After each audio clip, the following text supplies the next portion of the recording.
તો ગાઈસ જય દ્વારકાધીશ, જય શ્રી રામ, હર હર મહાદેવ। તો બધા મજામાં હશો આવી વખતે।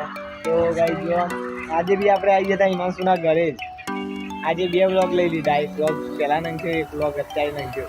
તો આ વ્લોગ એ માટે નાખ્યો કે યાર યુટ્યુબ વાળા અત્યારે એવું કરે ને તો મેં એક વિડીયો મસ્ત બનાવ્યો હતો રિયાલિટીનો, બહુ સારો હતો। હું જમીન બે આ જગ્યા ઉપર બે ના હિમાંશુ બે આવ્યો ત્યાં આટલે હું આટલે જમીન બે મસ્ત રિયાલિટીનો વિડીયો બનાવ્યો તો થંબનેલ બી એને એટલું ઇન્ટરેસ્ટિંગ બનાવ્યું હતું।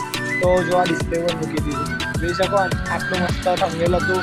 તો બી યાર એ લોકોએ મેં બેકગ્રાઉન્ડ મ્યુઝિક મૂકી હતું, વિડીયો સારો લાગે એટલા માટે બેકગ્રાઉન્ડ મ્યુઝિક મૂકી હતું। તો યુટ્યુબમાં મેં મૂક્યો તો એમને કોપીરાઇટ આપી દીધું યાર, એટલે કોપીરાઇટના લીધે વિડીયો ચાલ્યો જ નહીં આપણો। વિડીયો કોપીરાઇટ આવે, યુટ્યુબનો નિયમ હોય કોપીરાઇટ આવે તો વિડીયો ના ચાલે।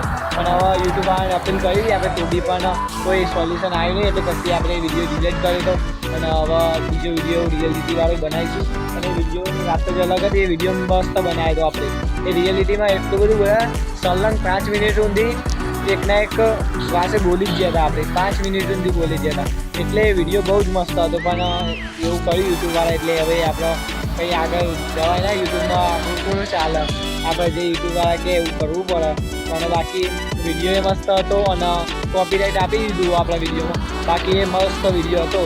અને એટલી મસ્ત રિયાલિટીવાળું બોલે હતા ને અંદર કે ભાઈ બધાને આમ ઇમોશનલ કરી દે, બધાને ઇમોશનલ કરી દે અને બધા આપણી વાત સમજે એવી વાત હતી અંદર। તો એવો સેમ વિડીયો બનાવીશું, બોલી તો નહીં એક કે એના જેવું, એમાં સલંગ 5 મિનિટ સુધી સતત બોલી જતા।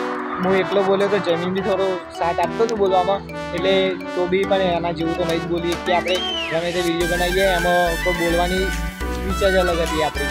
સલંગ 5 મિનિટ સુધી યાર બોલવું એટલે આમ રોકાયા વગર સંભવ બોલે તો એમાં પણ હવે કોપીરાઇટ આવી ગયું તો હવે બી આપણો પ્રોબ્લેમ નહીં હવે યુટ્યુબવાળાનો। બાકી આપણે એડિટિંગ તો મસ્ત કરી દીધું, એમાં એકદમ નેક્સ્ટ લેવલનું એડિટિંગ કરી દીધું। પણ અત્યારે તો એડિટિંગની એપોમાં બી કેપકટ એપ હું એડિટિંગ કરું જેમાં એમાં બી ગાઈસ અત્યારે તો અપડેટ આવી ગયું પ્રો વર્ઝનમાં, આગળ પ્રો વર્ઝનમાં સારું એડિટિંગ થાય, પણ એમાં બી અત્યારે તો અપડેટ આવી ગયું એટલે એમાં બી થતું નહીં કંઈ।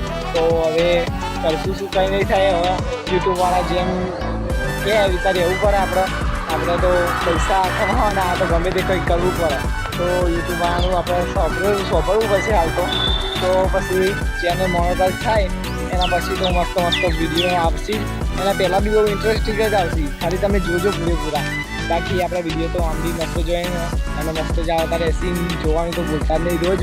અને તમે જે વિડીયો આપણે સ્કીપ કરો તો બસ ખાલી મારે એટલું કહેવું, વિડીયો સ્કીપ ના કરતા। તમે વિડીયો સ્કીપ કરશો તો વોચ ટાઈમ નહીં ગણાય મારા વિડીયોનો, તો ખાલી તમને જો ગમતો તો હશે જ, પણ તો બી ના ગમતો હોય બ્લોગ તો ખાલી ખોલીને સાઈડમાં મૂકી દેજો, વોચ ટાઈમ વધે। બાકી બીજું કંઈ કહેવું નહીં, બાકી સ્કીપ કરો ને તમે 10-20 એવું કરતા ને સ્કીપ ખાલી જોજો પૂરો વિડીયો। અને બાકી વસ્તુ સારા જ આવું, હાલ તો થોડા ઓછા સારા આવશે, હજુ તો નવા ગમે તે ક્રિએટર હોય, મારી વાત નહીં ગમે તે હોય, નવા હોય એટલે એમને બનાવતા આવડતું ના હોય, તો બી મને તો આટલું બી ફાવે। એડિટિંગનું માં જાતે કરું, થંબનેલમાં જાતે બનાવું, વિડીયો શૂટિંગ કરું, બધું કરું, મારા ફોનથી કરું, એન્ડ્રોઈડ તો બધું કરું, તો બી આટલું ઇન્ટરેસ્ટિંગ હોય મારો વિડીયો। તો બીજા થોડા આપણે ઊંચા જઈશું એમ મસ્ત વિડીયો આવશે, અને ફોન બી સારો લાવીશું, આપણે તમને વાત કરી હતી તો ફોન સારો લાવીશું એટલે વિડીયો બી એકદમ સારા આવશે। અને કાલનો વિડીયો આવશે, તમે જોવાનું ભૂલતા નહીં, કાલનો વિડીયો આવશે આપણે સ્કૂલમાં જવાનું હતું એનો સ્કૂલ વિશેનો કંઈ હશે તો કાલ આવે એટલે જોઈ લેજો, ખાલી સપોર્ટ કરજો તમે। બસ જય દ્વારકાધીશ, જય શ્રી રામ, હર હર મહાદેવ।